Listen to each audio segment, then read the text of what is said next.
So guys, today I got for you a full collection overview of the niche brand Experimental Perfume Club that is based in England and is focused on natural perfumery. And being such a huge fan of their fantastic perfume collection, I decided to share with you my thoughts on all of their fragrances that you, by the way, can get off their official website.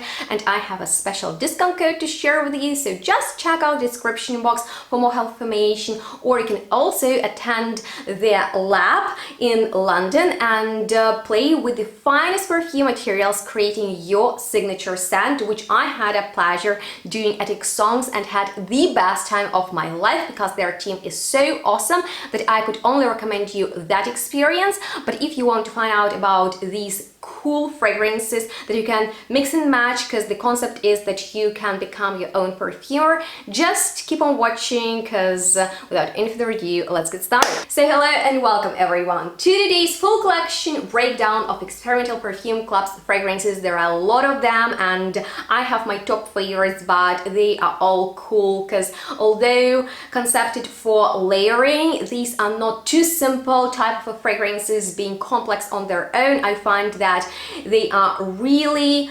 smartly blended together, so even if you wear one fragrance, it's a great experience, but if you layer it with something else, it is very transformative. And you know, they are kind of highlighting traditional materials in a contemporary way. The presentation is awesome and I will tell you everything about that. So there are two collections and some limited editions which I will be covering in this video, and I'm gonna get started with Benny's #1, which is Tonka Sesame. And I took my time with all of these fragrances, having two discovery sets, and I had a travel size format of this perfume that Benny wore every day, and he got so many compliments, you guys. It's absolutely crazy how we go out, and I'm so annoyed that no one pays attention to my perfume that day because everyone is drawn to Tonka Sesame. Because it's not a surprise that Gourmand's perfumes are well received, but there is something so special about this one because it smells like Ferrero Rocher candies. Of course, there is this nutty, delicious texture going on. It is fresh and sweet at the same time, has some chocolatey nuances to it, smelling a little bit roasted of sesame. It's fantastic and it's bold. Like when he sprays it in our house, all rooms, even if he hasn't gone to them, smell of this fragrance. It's a room filler, it's a compliment getter, it's definitely a safe bet for gourmand lovers. Check it out, it's cozy, it's delicious, everyone is gonna be into you, and yeah, that's definitely what Benny loves the most. And there is another perfume that is called Tonka Extraordinary, and it is a part of their signature collection. Now, they come in different bottles that look like this. You'll look at them closer in a second, but I want to let you know that this is a blend of Tonka Sesame and another fragrance, Amber Iris, that I will tell you about in a second. And that sweetness from Tonka Sesame is just a little bit toned down in here with addition of glowy and more traditional amber. I would say this is more grounding type of experience. So it's less modern, less loud, but still very tenacious type of fragrance with great texture. So if you are into sweet perfumes but you don't want it to be too edible, I would recommend you this one. And now let's talk about that Amber Iris perfume, which I would say is a traditional take on the amber note, which is actually created out of different notes to get that vibe of amber, because it's basically an accord of vanilla and some balmy notes, and that's exactly how this fragrance smells. Not too irisy though. There is another perfume in the collection that has more of that quality. This is rather like that fragrance I would personally wear in the winter on my scarf because it is warming. It has the just classical ambery vibe, and if you like it, I think you will really enjoy this type of very bold fragrance that is also kind of deep. That's why I would say it's rather for colder days. However, there is this fragrance Iris Carmine in the collection that has more of that iris going on. So I believe this is a blend of Amber Iris and another fragrance. And you know, this Iris Carmine is kind of powdery but also aromatic. It is ambery and glowy but with fresh tones of green leaves. It's crisp, it's a bit more wearable to me personally, and if I need to recommend you one between these two, that would be it, because it combines another fragrance in it like fig and neroli, and this is actually the one I want to add to my collection next from this brand, because I find it is awesome for the summertime, because it simply transports to the Mediterranean garden full of blossoming citrus trees. It has that neroli note, it is crisp, it is green, it has the orange blossom absolutely going on in there, and it's just so fresh, a little bit earthy, absolutely awesome for warm weather, just because it's so refreshing and natural smelling. So I'm a big fan of this one, and it's just so awesome. I would say that for the winter I would recommend Iris Carmine, you know, because it also has that addition of amber to it.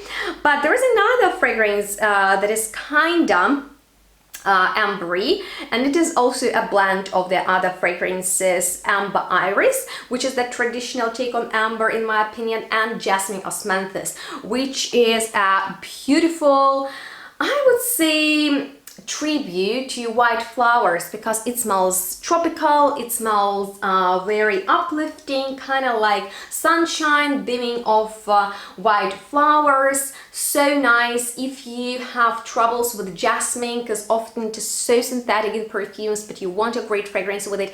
It's that type of very refined, very pure, high quality type of white floral perfume that is not headaching. So I'm a huge fan of it because of the osmanthus base. There is this nice elegant dry down, so gorgeous, maybe more on the feminine side, but Fleur d'Ambre that combines the traditional amber and jasmine osmanthus is actually kind of like a blend of both worlds that combines just best parts of it. It's creamy white flowers on beautiful glowy amber with almost like a bubblegum aftertaste in the best way possible. You guys, this is definitely a great combination of jasmine osmanthus and amber. Iris, I would definitely recommend you this one perfume over those two, but the great thing is if you have those, you can actually mix and match. And yeah, I just find that these perfumes are so mind-blowing, even those that are typically not in my style. Like, let's talk about freshies. So we have this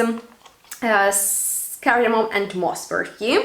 So cardamom is actually my favorite spicy note, but moss is sometimes a little bit too mineral for me personally, and it has that, you know, woodsy vibe, but this smells so, yeah, I can tell you, sexy. And I don't know if that's the freshness, the mineral vibe, the saltiness, the ambergris note in here. It smells extremely sexy, very fresh, very powerful, very like, wake up, let's go and make this day awesome. It's a great warming spicy perfume. And although there is cinnamon and turmeric in there that typically I shy away from, somehow this smells so great. So I was always so surprised by some of, like, all of these fragrances, because, you know, there is a perfume that is definitely not in my style, because I wouldn't wear like a cedarwood absinthe perfume. Absinthe is the note that I dislike in perfumes. If I see it in the nose breakdown, I'm like, thank you, next. But this smells, okay, very mature and strict. I always imagine such fragrances on business people. So if you're a businessman or a businesswoman, check out a cedarwood and absinthe, because it doesn't have that flirty elements that some perfumes, you know, just kind of try to seduce or refresh. This is like, let's get down to business, okay? Woody, kind of tobacco-ish, rich leathery. Yeah, not necessarily my go-to. I don't need like a full bottle of it, but if you don't like sweet, floral, powdery, fruity elements in perfumes, and you just like woods and leather and, you know, those type of nuances, yeah, this is nice. This is kind of addictive because it smells natural of real cedarwood, a little bit on the dry side. So with that being said, now let's talk about clean offerings from this brand. There is this perfume that is called Sandalwood Musk, and if you are into soft, fragrances, something inoffensive, something that wears very easily and you're looking for an everyday, easy to reach perfume, this is a creamy woody perfume that is a little bit more forgiving than the previous fragrance. It is less in your face. This very nice clean sandalwood is mixed with musk, so it smells like your skin but better. However, I personally enjoy Santal Nuit a bit more. Yes, it is a blend of couple of their perfumes like sandalwood musk and bergamot incense fragrance, but for me this is like a perfect base layer for any other fragrance you can apply on top. And actually that is what I've been doing for months now, because it smells like your second skin but better, but not even better, sexier. This is sexier than sandalwood and musk, so I would definitely recommend it over sandalwood and musk. That is a little bit just too plain for me. I want like a sexier effect on me. That's why it works wonders if you are the same. But if you are into like crisp and fresh perfumes, maybe with hint of something a little bit mysterious, then I would recommend you for that bergamot and incense, which is a part of Sandal Nuit. And bergamot in here is unbeatable. Like, it is so mouth-watering, it's delicious, it's like wow, wow, wow. So nice. There is actually iris absol in here, which I appreciate because it's a very, very expensive material and high quality. This is very fresh. It's for those who celebrate citrus perfumes, but it is a little bit rounded by incense. That is not too churchy, thanks God, because I don't like those nuances of smoky fragrances. So this is definitely the easiest perfume that will work anywhere, anytime. But once again, sandalwood musk is lovely if you are into molecule perfumes, very inoffensive stuff. If you are into freshest, bergamot and incense is lovely, and you can have those handy fragrances in your collection. But just get Santal Nuit, because it's honestly, oh my god, like sex in a bottle, but like in a clean, not dirty way. But now, you guys, talking about sexy, dirty, addictive perfume trends in a bottle, I need to tell you about my #1 favorite from this brand, and it is another mix that is called Rose Charcoal, which was a love at first sniff for me personally. When I discovered this fragrance, I knew this is the best. It took me a while to add it to my collection, but now having it, it's probably one of my most worn perfumes in the collection at the moment, and my most favorite one from this brand. I'll tell you why. It's not just a rosy fragrance, it is so much more. The opening is tangy, delicious. Rhubarb in here is the best I've ever smelled in perfume, mixed with something like blackcurrant. It is crisp and juicy, and it's like, oh my god, I want to drink it. I want to do great things to you like you do to me. Okay, it gets a bit off point. The thing is, there is something romantic and floral in there, but there is also something sexy and animalic in the dry down, and I just can't tell you what the magic is about it. But even on the second day, the dry down, oh my god, stop it, get it, thank me later. This is unisex, this is so good. Oh my god, I could just go on and on about it and do a whole video just about this perfume, because this is how much I love it. So don't sleep on Rose Charcoal. The sillage, the performance, the dry down on the second and even on the third day is so good. It literally puts me in a perfume trance. I'm not kidding you. But this is a perfume blend of two other fragrances, which are actually Rose Rhubarb, I guess, I'm not sure. Actually, Rose Rhubarb is an interesting perfume because it is not very rosy to me personally. It smells of rose macaroons, you know, those sweet things. It smells jammy, it smells kind of tonka-like. That's why I thought it's a blend of tonka sesame and maybe some other fragrance, but apparently not. Okay, so this is definitely for those who are looking for a sweet rose perfume, to the point it is sugar jammy. Okay, it is lovely, but it is too faint on the rose side in my personal opinion. Okay, so it's colorful, it's cool, it's definitely one of those flirty perfumes that is going to be like conversation starter, you know. It's for those who like bold perfumes that stand out. It's lovely, but for me nothing beats Rose Charcoal. It's so good, it is literally too good. But with that being said, we have a couple of other fragrances to talk about, and those are limited editions. Now, listen to me. My favorite is actually Pistachio Haiku, and the presentation on these is absolutely amazing. So this is the box, very cool, right? And you'll also get the stories of the perfumes on the back, but the bottles, oh my god, you need these in your collection because they take the dark color of the signature collection, but it is not matte, see-through like the ones from the Essential collection with that gradient effect, so very cool effect. And this is what I've been wearing like crazy before I got my rose charcoal, because it is based on the very trendy note of pistachio at the moment that I am a huge fan of, just because it is so delicious and not too sweet, because there's like a salty side to it. Let me know if you're in pistachio and what is your favorite fragrance with it, because I have a feeling that they're popping up everywhere. This is a blend of tonka sesame, which is that great cozy nutty type of a fragrance, hazelnut. We also have pistachios in here, so it is roasted, it is nutty and rich, but also fresh and crisp, because we also have some fig and neroli fragrance going on in here. So some crispness of fig leaves is in here too.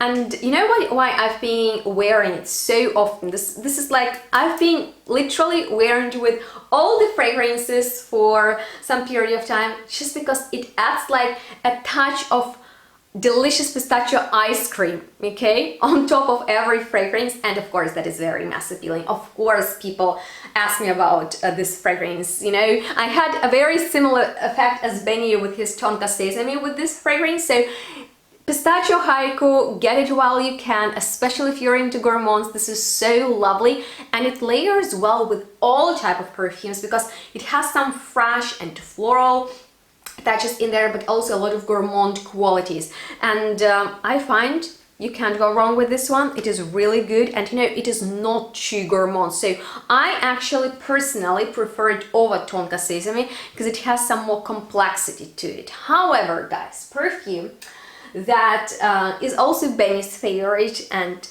I won't lie, I do wear it myself, and I don't care that it is marketed towards men with a name like Smell Like a King. I make it work, and you know what? I do get compliments for it, but it's crazy that anytime Benny wears it, he messages me, what is that fragrance? And I'm like, how can you forget the name? Because people want to know, and I get why. It has that niche vibe, being a patchouli perfume, being something that smells extremely expensive. It's very hard to miss it on someone. The sillage is big. I mean, like, the quality of all these fragrances is great. Some of them are bolder, you know, like ambers and heavier stuff. Less like the sandalwoody fragrances are just a little bit more discreet. But this, I don't know what it is about this fragrance that is so attractive, but it just smells grown up and like sophisticated and elegant. And patchouli is one of the greatest materials out there, and I'm so happy that they have it in this fragrance. But you know, it's a limited edition, and I thought that it would be so cool if they had a fragrance with this note, because it's one of my favorites in their permanent line. So at the moment I'm obsessed with the idea of peach and patchouli. So if you guys from Experimental Perfume Club's team are listening and watching this video, get in contact. Maybe that could be your next limited edition or a permanent release. I don't know, but a collaboration would be fun, because the idea of peach and patchouli is just something classy that can be highlighted in so many different ways. And if you guys find that this is a cool idea, give this video a thumbs up, and also feel free to do so if you learned something new today. Maybe I put a new cool brand on your radar, I think you shouldn't sleep on these great fragrances, and definitely go for discovery kits, because that's the best way to sample and check out the entire line, choose your favorites like I did. If I need to recommend you my top choices, maybe for a blind buy, I would say that would be Rose Charcoal for sure. I mean, like, look at this bottle, look at this box, they are so cool, and I mean, like, the quality on this is just stunning. Another one would be definitely Pistachio Haiku, just because it combines fresh, green, leafy, very useful, at the same time deep and attractive gourmand elements. And for everyday basis, Santal Nuit, it's sexy, it's easy, you don't need to think about it, it works every time. So those are my top 3 recommendations from my favorite Experimental Perfume Club's fragrances, but I think it's better to get a discovery set like this and just discover fragrances that will work best for you. If this video was helpful, then I would appreciate if you could give it a huge thumbs up. Comment down below which of these perfumes you want to check out most, what are your favorite notes, and thank you so much for watching. Have a great day. Make sure to subscribe, check out their official YouTube channel where you can learn more about the brand. All the information is below, and don't forget to shop these fragrances with my discount. Stay tuned, smell good, and we'll see each other next one really soon. Bye guys.